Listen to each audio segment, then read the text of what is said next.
Obviously, the environment down here is all salt. The ceiling's salt, the floor is salt, the walls are salt, and to an extent, the air is salt. And you breathe that in, and you can constantly taste the salt.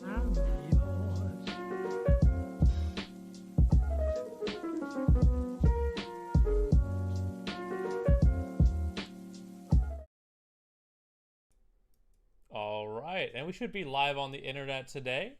Do you want to go ahead and give me an audio test real quick? Hello, the weekly routine. How's it going, everybody? Going good. Seems like it's reporting just fine. My light is a... Yes, I can hear myself. Okay, I'm coming in just fine. Okay, my light is a little bright, but oh well. That's fine.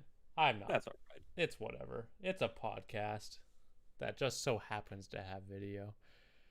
But hey, as we go live this week, just introduce ourselves to start. I am Matthew Garcia, your primary host for this podcast, and with me I have today... Taylor Evans, hello, how are you? Co-host and co-founder of Tech for Thought here. How's it going? Going good, going good. How are you doing this? Today? Let's say today. Today specifically pretty good. Considering I've only been up for like 3 hours. It's pretty hard to screw up in 3 hours, but yeah. Yeah. It is possible. It's easy enough for my webcam to screw up because it's super pixelated right now for some reason. It did not have its coffee this morning. No, it did not. To be fair, I don't make coffee. I don't drink coffee, so that's probably why. Yeah. Oh well, we'll get there. But as we go into it, always we do thank you guys for tuning in live, 1 p.m. Arizona time, to the Pass Us All podcast, where you get caught up on your weekly news. All right, it's kind of snapped back into form, kind of.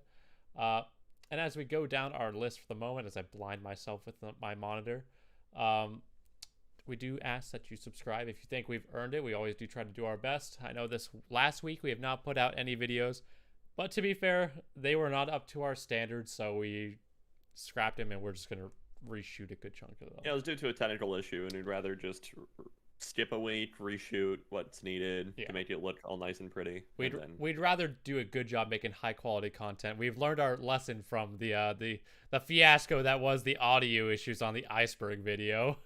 Yeah, really. Which again, we're working to remedy also. Yeah, I think we got a fix for that. To be fair, what we did at that time was try to mess with audio, which just did not work. We've learned our lesson.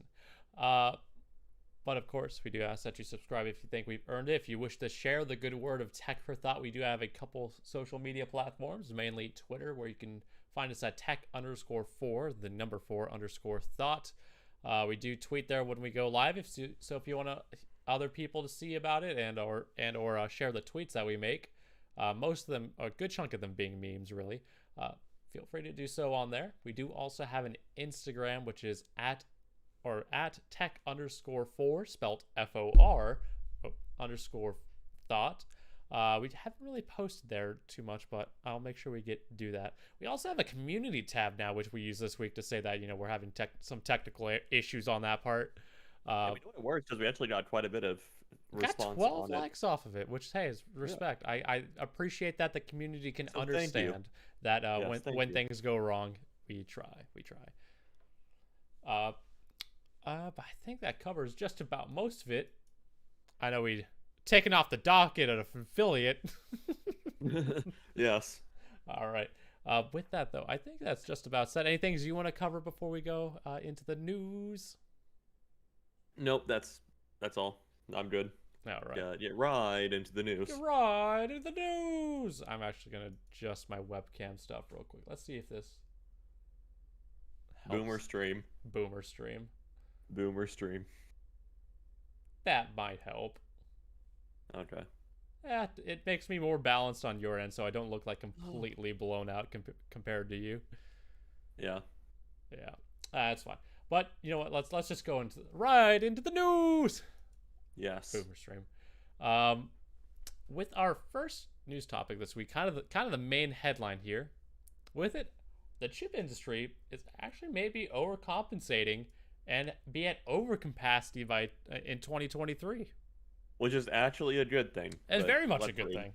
But let's read. With it, the great chip shortage could eventually morph into a chip-making oversupply problem by 2023, according to IDC, which expects the supply chain to return to normal mid-2022. The industry will see normalize and balance by the middle of 2022, with a potential for overcapacity in 2023, as larger scale capacity expansions begin to come online towards the end of 2022, the research firm predicts. Indeed, major semiconductor makers, including Intel, TSMC, and Samsung, have all boosted investment in expanding chip capacity amid the current shortage. And at the same time, the US government wants to spur more domestic chip manufacturing with billions in potential funding. The big question is which sectors will see the semiconductor supplier improve to the point of overcapacity. Current shortages have ensnared a wide range of products, including PCs, graphics cards, video game consoles, in addition to cars, smartphones, and smart home devices. IDC didn't immediately respond to a request for comment, but the research firm expects the semiconductor shortage to ease through the year's fourth quarter as more capacity is added. In the meantime, existing factories are completely booked. I think that's a good stopping point for the moment. Actually, it's not that long. Let me just finish it. Just finish it out. IDC reports that its dedicated foundries have been allocated for the rest of the year, with capacity utilization nearly 100%. The research firm adds front-end capacity remains tight, but fabless suppliers are getting the production they need from their foundry partners. That's good news for NVIDIA and AMD, which don't own any chip factories. Okay. Instead, they contract with Samsung and TSMC to manufacture graphics cards. However, NVIDIA itself expects the shortage to persist through much of 2022, when the company is expected to release next-generation graphics cards in the RTX line. I would expect that we will see a supply-constrained environment for the vast majority of the next year, is my guess at the moment, NVIDIA's CEO Jensen said during the earnings call last month. So really quick, okay, just to touch on that topic or that specific point immediately, that would be because it's just like, it's like you're going to hear things about, the supply is getting better in general, and it might be, but we'll still be constrained on the very high end of things, which is why NVIDIA still expects it to be an issue next year. It's just they're still going to need the high end of things to be churning out stuff, and that's going to be still reduced even for a while. To be fair with this as well, NVIDIA technically owns a chip maker now in the form of ARM. Yeah. So that's a thing. I'm going to switch the scene back to us so I don't blind myself the entire time. That's better. But yeah, with it. Hello, Friction. I don't know. Hey, how you doing, Frickion? How do you pronounce it? Frickion? Frikion? Break down the pronunciation for us, man. Anyway, but it's not too much of a surprise that chip shortage is where the supply is finally catching up to the demand, and as expected, there's going to be an overshoot. It really depends on when people start transitioning back to office, or how sudden or smooth that's going to be depending on the given industry. So there will be another spike in accordance to that for more business, commercial, or enterprise needs. So that's going to be interesting to see next year. Is this any of this kind of come to a surprise to you? No, not really, especially considering that we've seen, I don't want to call it a knee-jerk reaction, but the reaction of all the manufacturers has been just to add more fab capacity in response to the current shortage, which obviously fabs do take a number of years to come online and whatnot, and a number of months to shift production if they ever end up having to. And so, and it's like the timeline is kind of coalescing into that. Yeah. And and that only got spurred on by the shortages of how the companies were reacting, as I said. But also, I guess, there's the accepted way to look at it, in the sense of, oh, well, now this is going to be a problem. We're going to have an oversupply. It's going to be a bunch of waste. It's like, well, not necessarily. It's like, it's good to have an oversupply of such critical things and everything. But also, it's like, you can look at it as 2020, among many other things, highlighted the supply chain issues inside the chip industry and how just kind of fragile it truly was. Yeah. So if, the oversupply is sort of an overcorrection, so that if there is, God forbid, another sort of event like Corona or something in the future, that this will make the effects not as drastic. Yeah. I mean, in the future going forward. Most industries are built that way, where they're built to capacity in terms of their output is roughly matches what the market demands. Right, because economically that's the most efficient thing. Yes. But as we've learned with 2021, or not just 2021, but also 2020, that's a fine line to ride. Yeah, it is. But it is nice to see that they're getting to some level of performance again, and that it's actually at a kind of a quicker pace than most people expected. Most people were expecting late 2023, maybe 2024 for that type of stuff.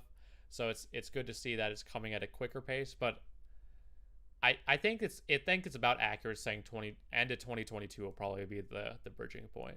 Yeah. I also get the sense that it's like we're kind of getting to the light at the end of the tunnel, so to speak, with it. Like it's only going to go.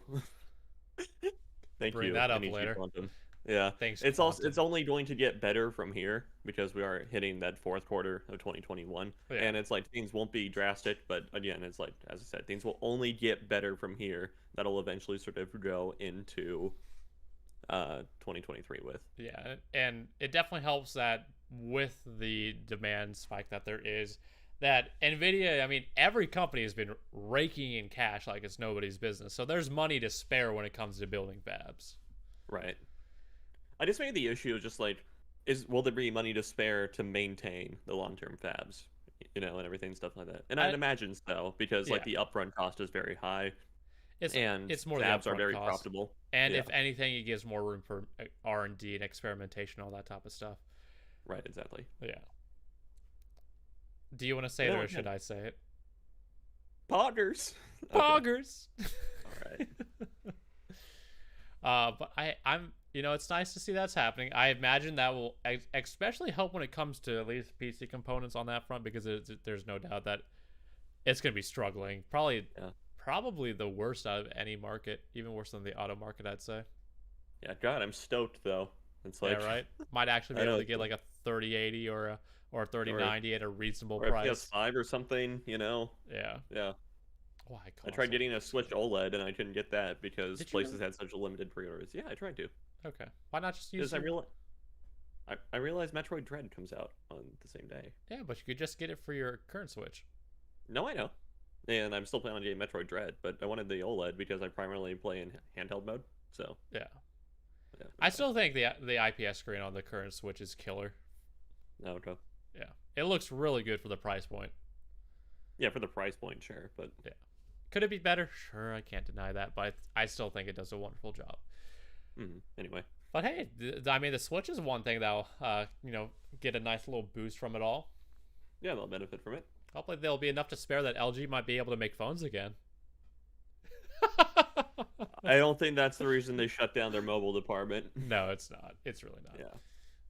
I mean, I don't know. This will definitely affect the supply of pretty much everything. So from cars, as we touched to, but even to like TVs, monitors, keyboards, even. Yeah. Yeah. A lot. It's a lot of stuff. A lot will be coming that way. You know what will also be coming our way that could benefit from this? A 30 series refresh. Oh God. Yes. Are they actually? I wouldn't put it past them. But thanks to I didn't say last time, but it was PC Mag who provided the last story. Australia PC Mag. Australia PC Mag. Yeah. Anyway.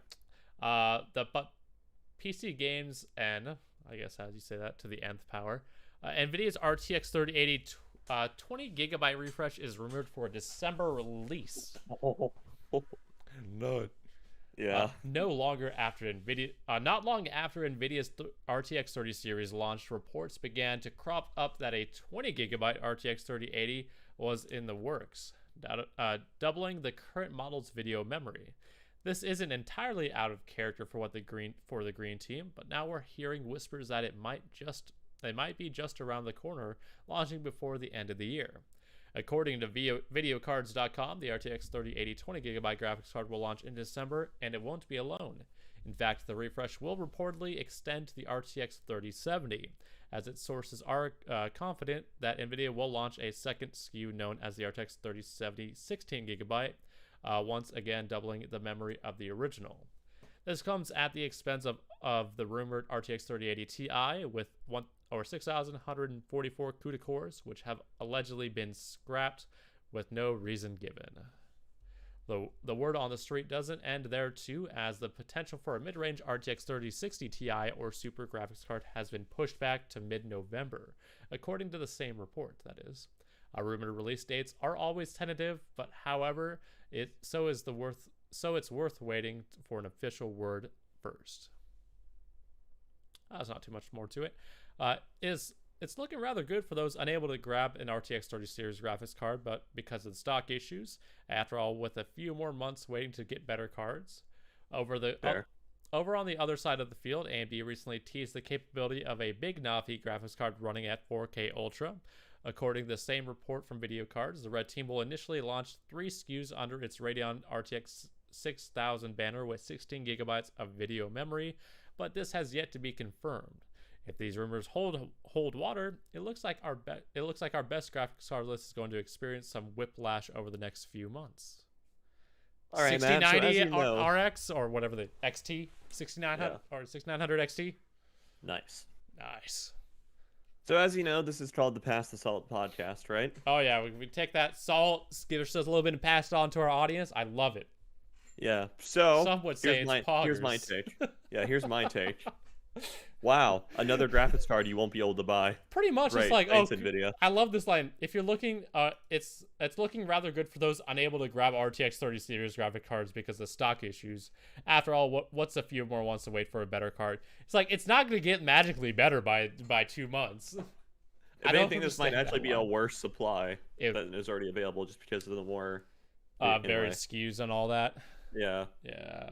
But anyway, I digress. Outside of that. This should be a killer card. These things are going to be poggers. What do you think the price point of the let's just call it the 3080 Super is going to be? Gosh darn it. 3080 Super. We'll just call it that. 1250. 1250. Okay, so like how much was the 3080? It was like 1,000, I think. Was it 1,000? I thought it was. Oh no, I'm sorry. It was like 800, and then it was like 800, and then the 3090 was like 1,500. I need it. MSRP of. Yeah, I tried searching that earlier, but it didn't.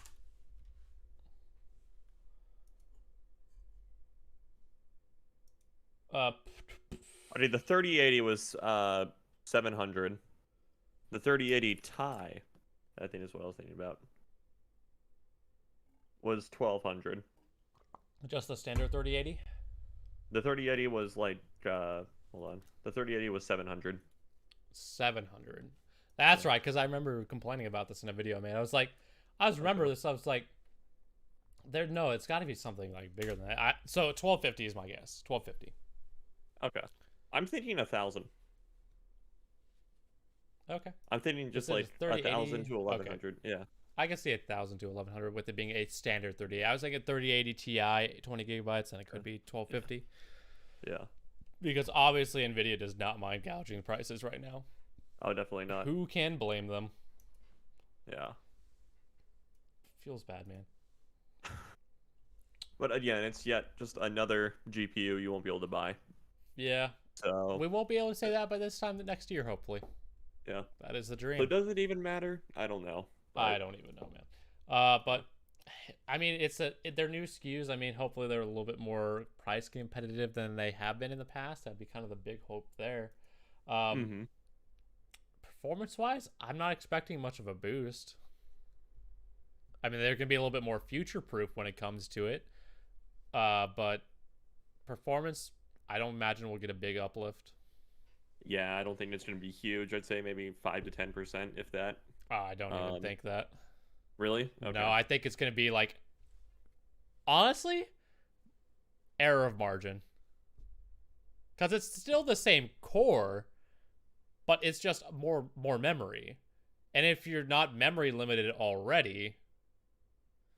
Oh, okay, then at lower resolutions, then yeah, okay, there probably won't be much of a boost. But I'd say if you push into 4K, you can still... I mean, 8 gigabytes still works plenty for 4K.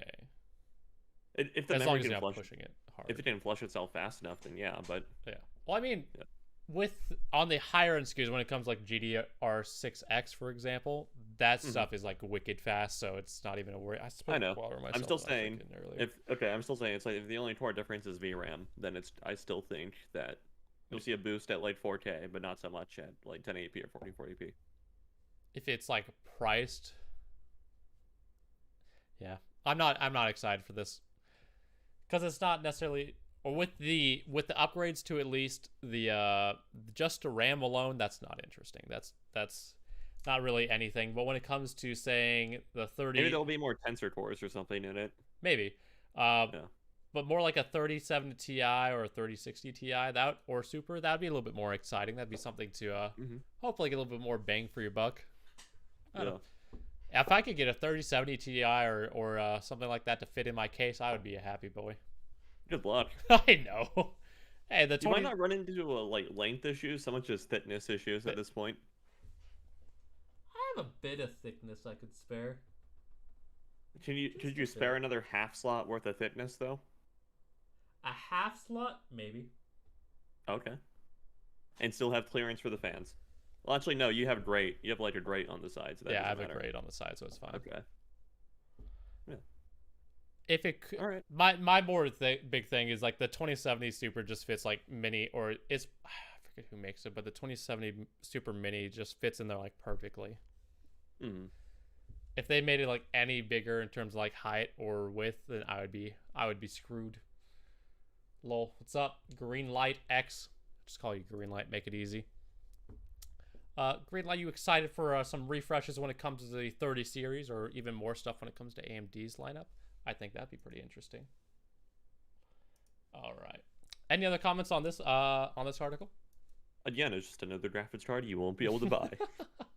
So not wrong. Oops, I have fun. That. Yeah. It's gonna be exciting, I guess.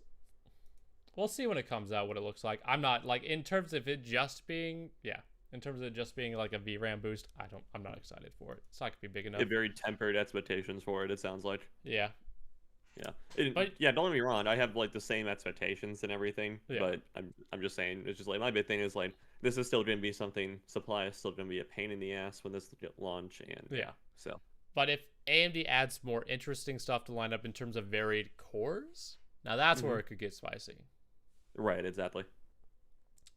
It's the 6900X. Is it the 6900 that they have or 6900 XT? I forget. It's the 6900 XT that they have. Gotcha. Yeah. Cool. But you know what's also nice, by the way. Say that again. Which nice, by the way. Yeah, nice. But you know what's also nice? Some reported leaks when it comes to Intel's Alchemist graphics cards. So thanks to WCCF Tech, Intel's Arc Alchemist graphics card rumored point 3 GPUs aiming high-end and entry-level gaming markets. Top die close to the RTX 3070 Ti. That's maybe not high-end. That's like upper range of the mid-end, but okay. But I guess that's high-end when you're looking at price. Yeah, but also, yeah, I was gonna say also it's just like we've talked about before how it's like if Intel were to like corner this piece of the market, that'd be really, really good actually. So yeah. Anyway. But brand new details regarding the Intel's Arc Alchemist lineup of gaming graphics cards have been leaked by Moore's Law is dead. Thank you. Yeah, I think he's pretty solid when it comes to leaking. Am I right? Yeah, it's reputable. It's reputable. The new leaks cover the performance and positioning of various GPU configurations with the Arc lineup that is launching in Q1 of 2022. According to the rumor, Intel will have at least 3 configurations of Arc Alchemist GPUs ready for launch in Q1 2022. These will include 2 configurations based on the top 512 EU die and 1 configuration based off of the 128 EU die. Although there are more GPU configs that we have seen in leaks, it looks like those may be used in future products, although that cannot be confirmed. So let's start with the top end configuration because they have some data sheets here. Config 1, full top the stack is a 512 EU at 2.2 to 2.5 gigahertz, and those are clock speeds. And it's having 16 gigabytes of 16 gigabit per second GDR6 over a 256-bit bus, pretty standard. Current samples have 8 plus 6 pin PCI configurations, maintaining saying roughly 235 watts estimated power. Current reference cards look like a silver version of the drone teaser Intel put out, and performance between 3060 Ti and 3070 Ti. If it's between those two, then it is mid-range. Yeah. Yeah. Oh, it's gonna be spicy. I love the little image here of the let me see if I can pull that up. Intel's old graphics card or theory of it, because that just looks so old school. I love it though, honestly. Yeah. For config. I missed the whole like designs on the back, or it's like on the shrouds of GPUs also. You can go back and see like the old like 470s and whatnot, GTX 470s. Well, they did have a different shroud design with it back then as well. They had the I know. Yeah. They're more efficient nowadays, but you couldn't see it on the bottom when they're plugged in. You had to have that backplate. Nice art. Some good art there. Exactly. For the next card, it's got 382 EU is currently unanimously mentioned as the cut down model for the top die. That has been.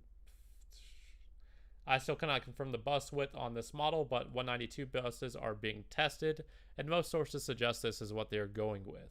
Personally, I think keeping full 256-bit bus only and offering only 8 gigabytes makes the most sense, but I do not know if yields will allow this.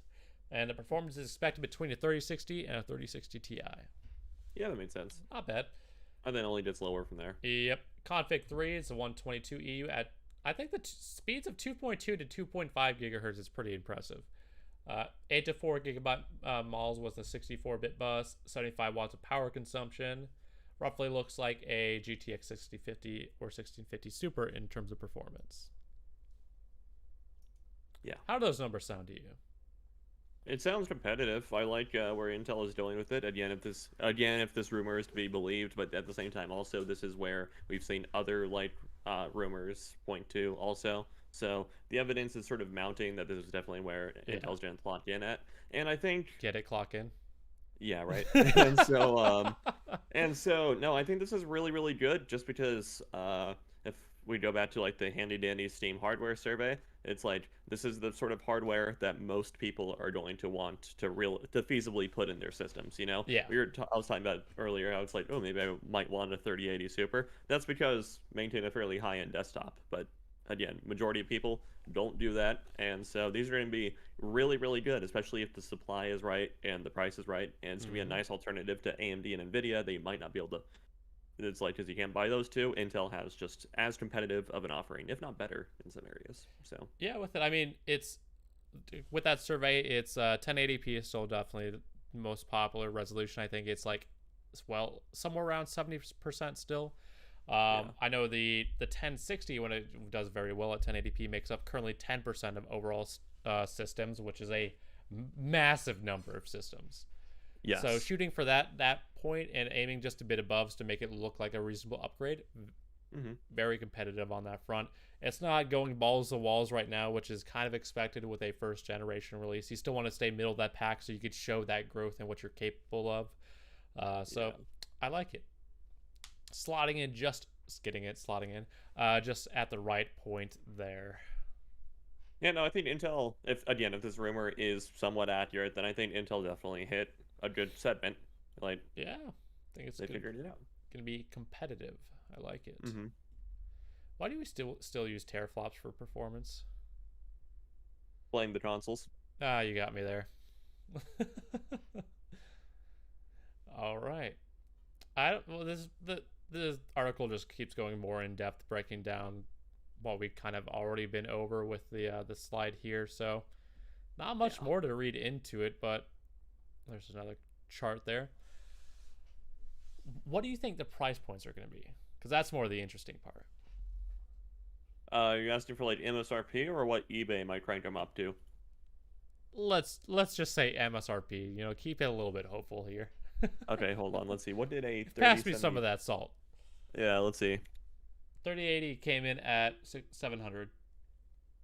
A 3070 Ti came in at 600. I'm gonna say for the top end model, it's gonna be 550. Oh, 550? I was thinking just make it a clean 500. Okay. No, I think it's gonna be 550. Now what? Now what do you think the eBay price is gonna be? Oh, 800 to 900. I was thinking 800. Yeah. Man. I tend to average things to be up more than at least 50%. Yeah. So. But yeah, that's bad, man. Just like this design. It's so old school, but I love it. I know.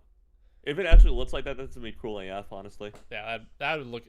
You could build some pretty interesting Chrome builds with that. Some It people. kind of matches their SSDs though. Yeah, it does. Yeah. So. Let's go back to that main scene here. Mm-hmm. Like the little light. That's cool. I can't tell if that's a light or if it's just supposed to be like a reflection. Yeah, you're right. It'd be a really weird place to have a light too. Nobody's gonna see that. I mean, unless you really want to highlight your PSU, depending on the type of build you have. Right. But anyway, yeah, it's just most people aren't interested in that. Mm-hmm. Now, when it comes to it, what do you like? Do you think it's just gonna be 2 slots or 3 slots? I think this will be 2.5. 2.5. Okay. Yeah. I think they're gonna try to keep it to 2 slots. Okay, nice and compact. Yeah. So keep it a little bit on the smaller side there. Depends on how like dumbly thick of a heatsink they end up putting onto it. That's true. Although looking at the renders now, they all seem pretty modest. Yeah. So. Well, supposedly they're going with a 6nm design, so there's going to be at least more power efficient than what already exists. Okay, so maybe 2 slots is realistic then. Yeah, I could see 2 slots. A return to 2 slots would be nice, to be honest. Yeah. So, graphics are just getting a little too chunky now. They need to shed a bit of that weight there. Even most budget cases now come with a anti-SAD bracket or anti-SAD stand or just like something, you know? Yeah, which is kind of crazy. Like imagine just including like a spare pencil in the bots to prop your shit up, you know? That'd be pretty funny. Yeah. It's like, here you go. Here you go. Yeah. I love that I do appreciate how creative some people have gotten with their anti-sag usage, whether it be like pop vinyls or like 3D printed Michelangelo-esque statues. Yeah. Yeah. I like it. They're all really cool. All right, so shall we move on to our next topic? Sure. All right. I think this one's going to be at least a little bit more fun to talk about.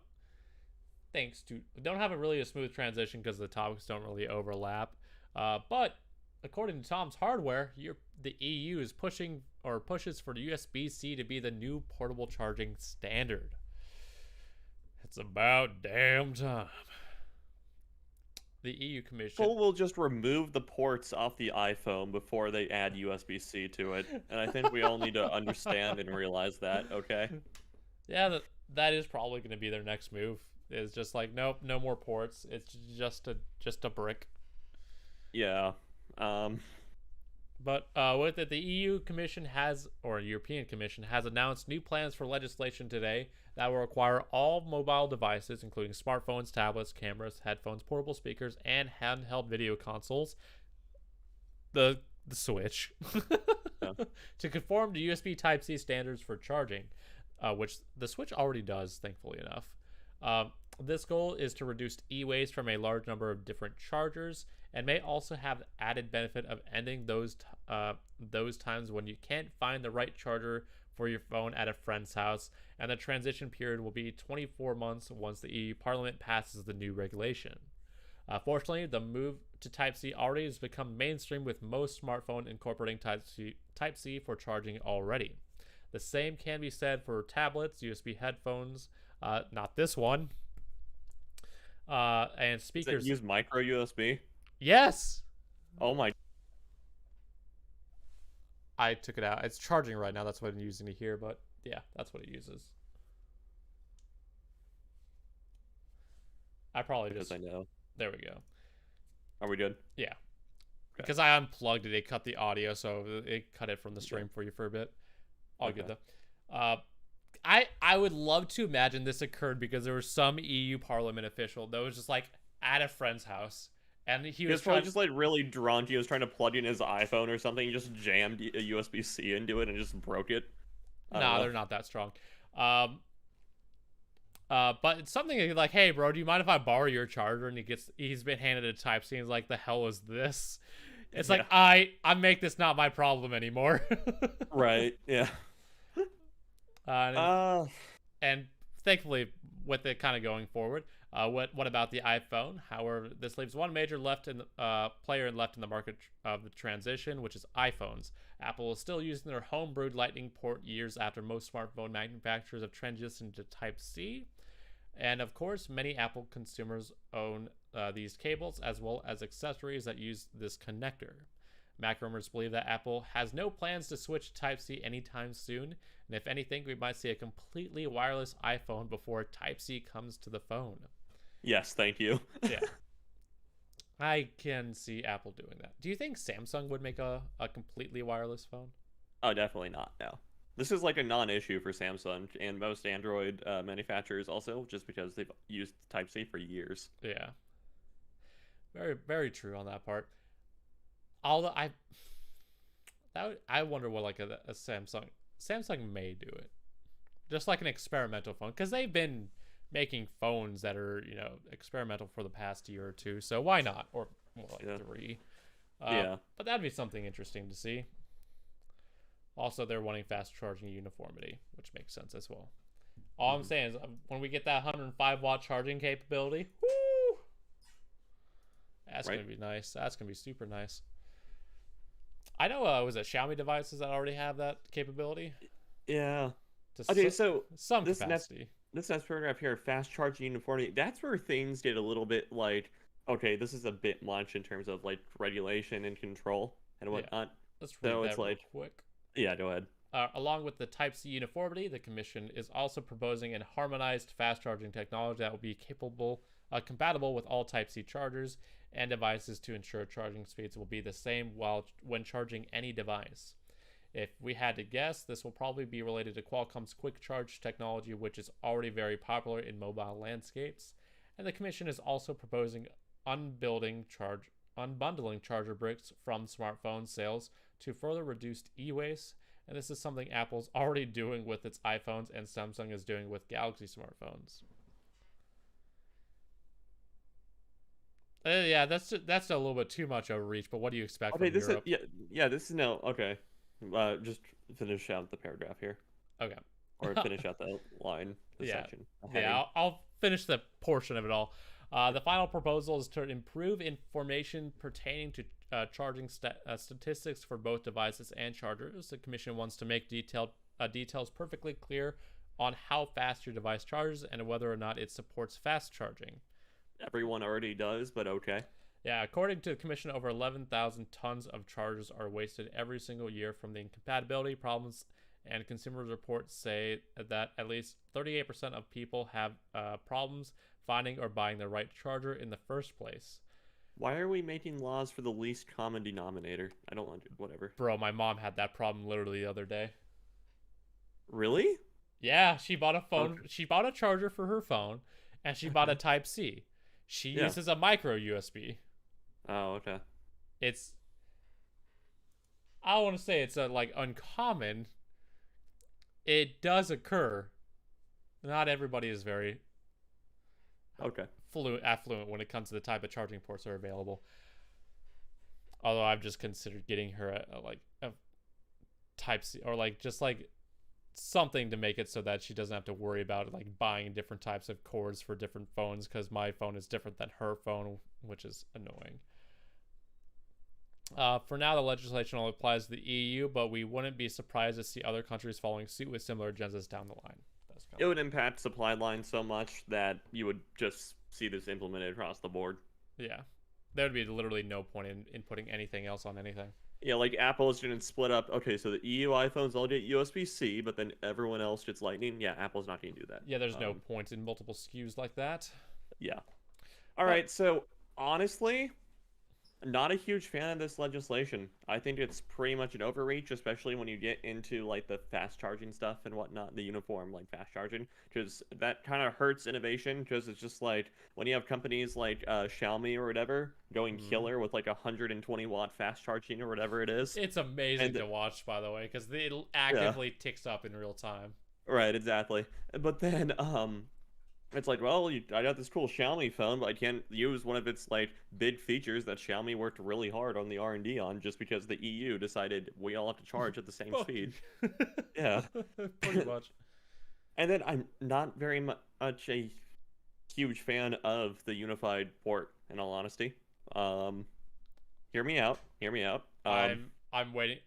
That is the only thing I'm really active for, is just everybody uses Type-C. It's because what if a phone manufacturer comes up with a port that's better than USB-C and wants to use it for like a hardware feature on their phone? They can't. That's the thing. Honestly, that would require somebody doing it by this point to make it a valid concern to be. I'm just saying, like, for future reference and everything, you know? To be fair, this is also just for a charging port. If they wanted to use it for something else, they could. It would be really stupid to have a phone with like two ports and it's on stupid it. to okay, no, it's not stupid to have 2 ports on it because there's a headphone jack. That's more of a side comment than anything. Yeah. I mean, it is what it is on that part. I couldn't imagine what could be created to make another port worthwhile. What feature do you think could be groundbreaking enough to change over port styles? Maybe like a completely, I don't know. So it's like, this is all about like, supposedly this is about reducing e-waste and everything or whatever, right? Mm-hmm. But okay, so what if some manufacturer made a port or whatever that had a specific power regulator to it to not damage the battery as much, and for whatever reason that couldn't be accomplished with Type-C? They would force them to make it work with Type-C. That's probably. I'm saying, what if it physically can't be accomplished with Type-C? With that, I don't know. On that part, I'm just saying, devil's advocate here. Like, this is all about supposedly reducing e-waste and whatnot. You know, some company comes out with like a way to like be super healthy for your battery when like fast charging or something like that.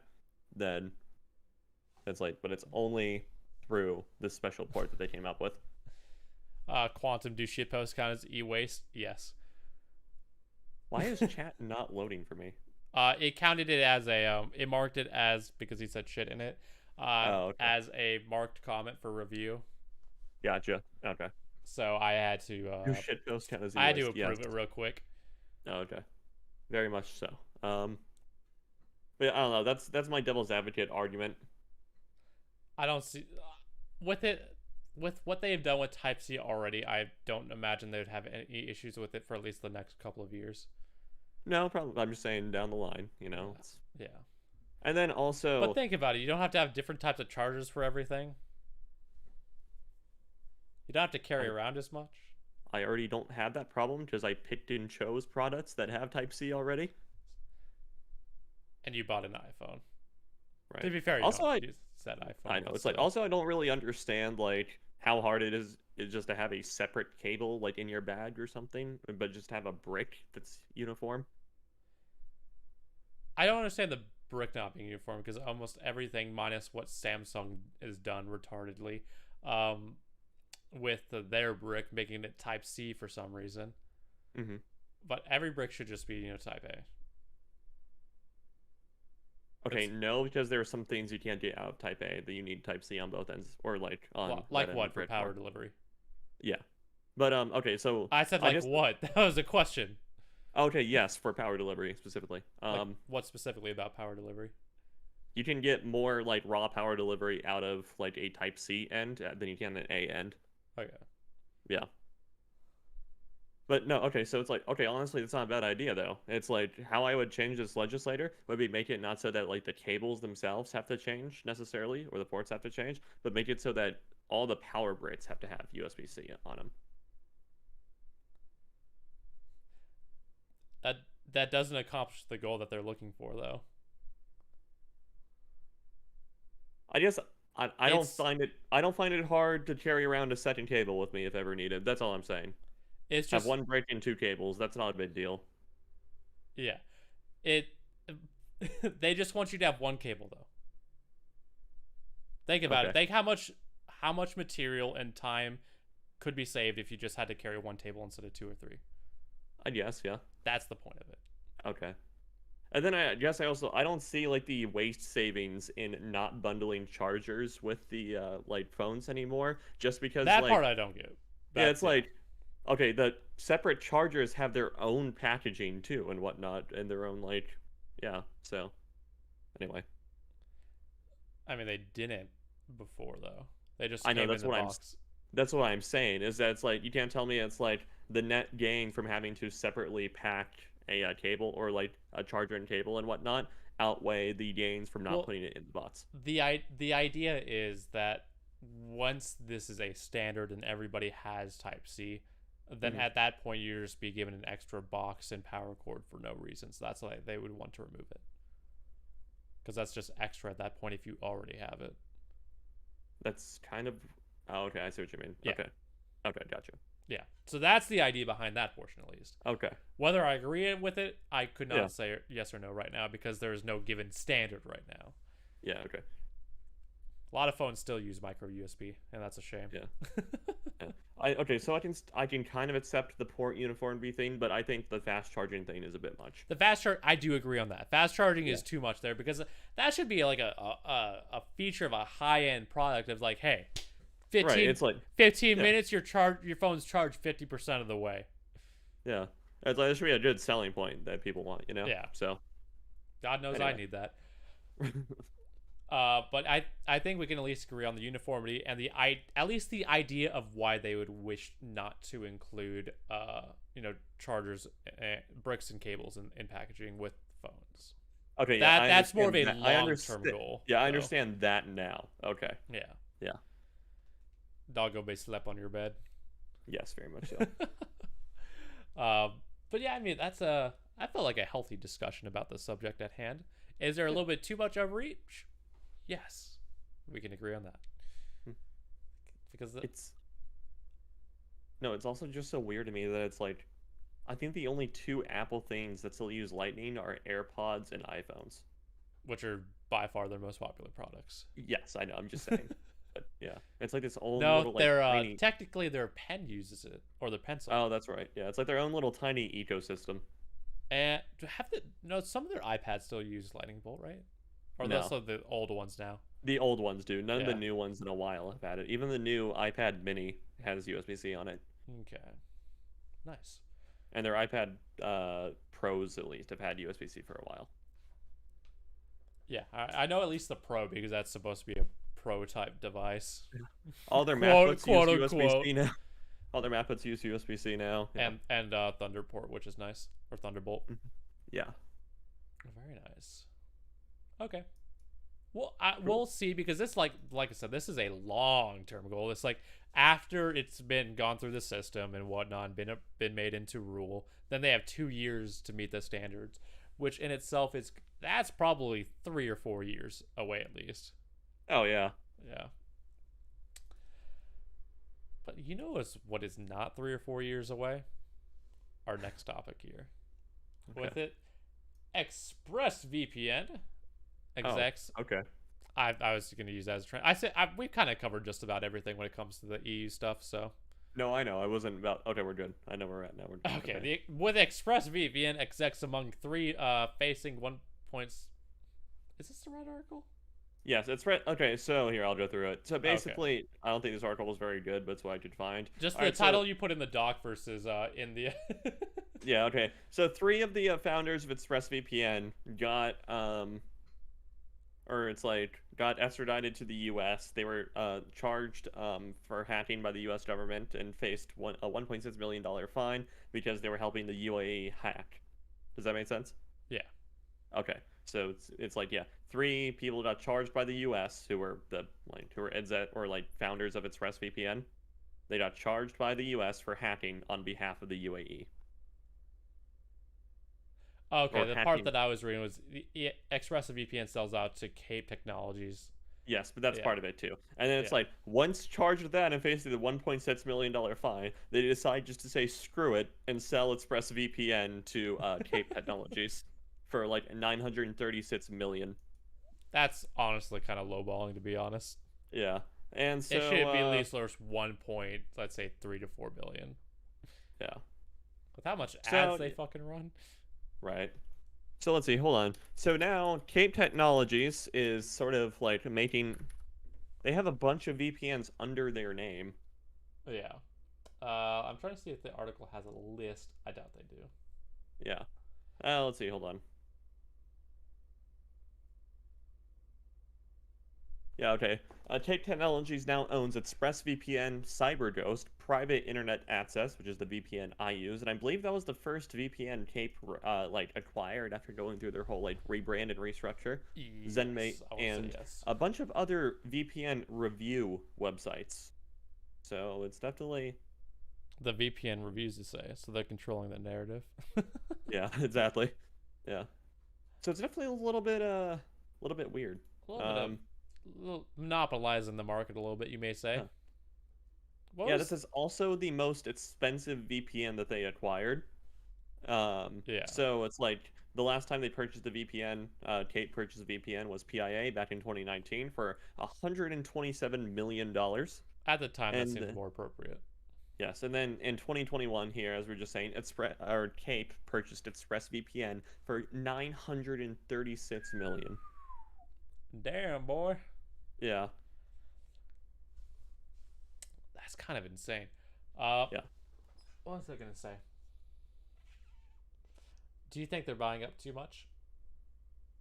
I mean, it'd be one thing if they were buying up the technologies from each one, but considering they're just buying up the brands, keep letting the brands run themselves, but then have the big parent company, I think it's a little bit much, just in the sense of don't put all your eggs in one basket, you know? Kind of alphabet type thing. Yeah, exactly. So, And obviously not as on a grand of a scale as Alphabet, but still. yeah, I think this is a bit much, honestly. So, Fascinating. and it's kind of an issue, just because it's like a lot of people are turned off by Kape Technologies' former like business practices. They were a malware distributor and kind of like an ad scam runner, and so yeah. but yeah, it's like once they went into Kape Technologies, they stopped that whole thing and kind of again tried to rebrand. There was this whole, it's essentially the same hullabaloo that was going on when they purchased PIA in 2019. Yeah. But ever since then, it's like Kape has been super transparent with PIA and whatnot, so there hasn't really been an issue. And I believe in my VPN video, I even addressed that whole thing too, and said it's just like Kape has had a decent track record ever since they became Kape, and they've been super transparent about like what they've been doing with PIA and whatnot. So yeah, their social credit score has been going up since then. exactly. I mean that's kind of pretty straightforward on that front when it comes to. I mean, they just okay. I guess the important portion of it all is we're more focusing on the aspect of ExpressVPN being sold. But what exactly did the founders do to be fined 1.6 mil? They aided UAE intelligence in hacking. Oh, okay. Yeah, and got charged by the U.S. for it. So. And for those who don't know, the UAE stands for United Arab Emirate. Yes. Yep. And there's Middle East, pretty much. Right next to Saudi Arabia. Funny enough. But and Oman and everywhere. Yeah. Anyway. The Middle East. Yeah, geography. Geography, it's fine. They're out in the sand. I think that's kind of pretty straightforward on that. I mean, do you think 1.6 million is a big enough fine for something like that? Do you think? I mean, it depends on the data specific leaks? extent of the crime. It's but yeah, it's about right, I'd say. Are they not facing jail time? I don't think so. No. Okay. Now that's and this was part of a plea deal that they had to sell off ExpressVPN. Well, yeah, that one is I imagine being non-negotiable either way. Mm-hmm. Fun times. Anything else you want to talk about that specific topic? I will just say that's like the moment like PIA starts, it's like it does something weird or shady or whatever, definitely making a video about it and probably jumping ship, Yeah. So keep an eye on that in the future. Subscribe. Exactly. Hit that notification bell. Yeah. Let's go. Yeah, buddy. I think that about does it all. Unless For there the was podcast? Oh, in terms of that's all of our news topics. No, it's not. We skipped one. Did I skip one? Oversupply 30 series Intel Alchemist. EU pushes for USB Type-C and ExpressVPN. China declares crypto illegal again. Oh, I Oh, I did skip that one. That's my bad there. I didn't There we even go. notice it at all. Oh, because there's Oh. 2 spaces there. That's why my brain Okay. did that. Sorry. Nope, all good. Okay. Little differences like that make my brain go weird. But thanks to the BBC News, since we don't have a good transition, China declares all cryptocurrency transactions illegal. Oh. So this is kind of interesting in 2 ways. Kind of again, also. Yeah, but it's kind of anyway. again. But it's interesting in 2 ways. Mainly because they're not allowed to do crypto anymore, which means, hey, hopefully they'll be able to sell off their, graphics cards and whatnot, so supply comes cheaper on that front. As well as all of the crypto that is currently stuck there is stuck there. Oh my god, you're right, because this is now transactions, so even like going from wallet to wallet would be illegal. Yep. Huh. Everything that's there, stuck there. Done. Okay. Dunzo, boy. Yeah. Honestly, what I could see happening is China confiscating this type of stuff, then turning around and selling it to bail out Evergrande. That'd be Galaxy Brain move, definitely. And that would also clear the market for their future digital yuan. Oh, yeah. So, Oh, yeah. So, now it's the perfect setup. It's the Big brain perfect play. time. Galaxy Brain. Yeah. It's big brain time. Yeah, okay, so this is why my crypto wallet was down yesterday. Thanks. Yes, this is exactly why. But also, not a financial advisor, but buy the dip. Seriously, though, it's like, Honestly, people run into this...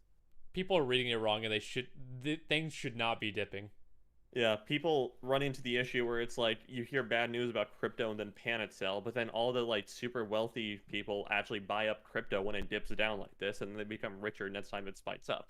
Yep. So, yeah, the price of according to the article itself, the price of Bitcoin fell by more than $2,000 in the wake of the Chinese announcement. Yes, I did buy the dip. Nice. I need to get on I have a platform that does that. I just don't have that much on there. But trading cryptocurrencies have officially been banned in China since 2019, but has continued online through foreign exchanges. However, there has been a significant crackdown this year. In May, Chinese state institutions warned buyers they would have no protection for continuing to trade Bitcoin or other currencies online, as government officials vowed to increase pressure on the industry. In June, it told banks and payment platforms to stop facilitating transactions as they issued bans on mining the currencies. The trade of using powerful computers to make new coins. But Friday's announcement is the clearest indication yet that China wants to shut down cryptocurrency trading in all forms. The statement makes it clear that those who are involved in illegal financial activities are committing a crime and will be prosecuted. Oh boy. With it, those wallets are donezo. Yeah. I wonder how much Bitcoin was just lost. I don't know. But that'll only just get the value to go up. And I'd say this might have hit Ethereum harder. Very much so. Because Ethereum mining is definitely the more popular thing right now, because Bitcoin is a significant chunk of the way there in terms of all being mined out. So it's a lot harder than it used to be. Right. I'll never forget the story of the dude who bought a pizza for like 10,000 Bitcoins. Yeah, you can go look up that video. It's like he orders Domino's or something, and it's like he converts like 10,000 Bitcoins at the time into like the $8 or whatever it is for the pizza. And yeah. Just think how much that's worth nowadays. Right. Mad. 10,000 times 30,000. What's that, like 400 mil? I have no idea. Anyway. Or 300 mil more accurately. But yeah, so in September 2019, China announced 75% of the world's Bitcoin energy use accounted for 75%. That is crazy. By April 2021, that had fallen down to 46% because that was in the wake of new regulations. Yep. All right, so there's another thing like to this story that isn't mentioned either, but China is actually like this. I've seen this going around the past couple days. China is actually having significant power grid issues, especially when it starts hitting prime time on the weekends, like when everybody's home and is turning on their shit. That's also why they're limiting gaming. Right, exactly. And so it's like this is, and you know, as the article expressed, there's a massive amount of power usage in China going to Bitcoin, and so. Yeah, it's like if they keep tracking down on cryptos, then it's like that'll just reduce the mining usage. So it's be weird sometimes. Yeah. I wonder if this will cause a further exodus out of China, because we saw a bunch of miners vacate China earlier this year and go to like Texas and whatnot. Yeah, Once Texas and like LA. yeah, once the first set of regulations went. No wonder So, Texas has power grid issues. right. Same with LA over the summer too. Remember that? Yep. Yeah. So Damn. Well, hey, that also makes it easier on stateside when they decide to shut them down, so they don't have to ship the cars back. They could just sell it to the U.S. market. right, exactly. Good times, good times. So but yeah, not a financial advisor, but as soon as people start to realize that those wallets are no longer making any sort of transaction, those stuff are stuck there, things are going to spike hard. yeah, there'll be some people who will no doubt try and get out. Like maybe they might just take a quick like plane ride over to Taiwan or something, and then offload their wallets like that. Unless they're, Or I don't know, I forget how it works in terms of wallets being maybe tied to your country on that part. So, I mean, no, they unless wouldn't there's because some weird they're- like hardware or something in the cold. It's like if someone has it in a cold storage wallet, then which you should, then it's like this should be physically transportable. yeah, it'll be interesting to see.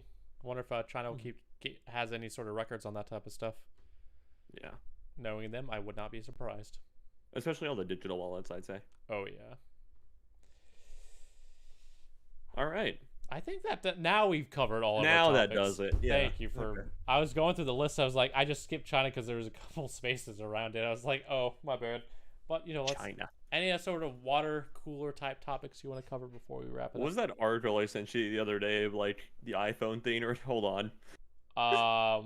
I can't pull it up because I got Discord. I'll pull it up. Okay. It was something really dumb. Yeah. It was like I remember it was kind of old, but it was funny. I wish I could pull it up on my screen, but I got that Discord running, and my phone is dead, so no surprise there. Fun. I'm scrolling through it really quick. It wasn't that long ago. Okay, it was just a picture. I was looking for a link. All right, yeah. So it's like this picture. Want more dates? Get an iPhone. Study finds dating profiles showing Apple products have a 76% better chance of finding a match from August 2020. So Taylor, Yeah, break out the iPhones. I know, right? It's like if you ever go to a bar on the weekend, I'm bringing the iPhone, you know? Don't worry, then your odds would roughly increase from 0.01 to 0.0176. Oh, okay. Yeah. Thank you. Of course. Yeah. The other like bullet points: online daters are more likely to swipe right on pits with Apple products. A visible iPhone can boost your chances 76%, according to a new study, while an Apple Watch can raise the odds 61%.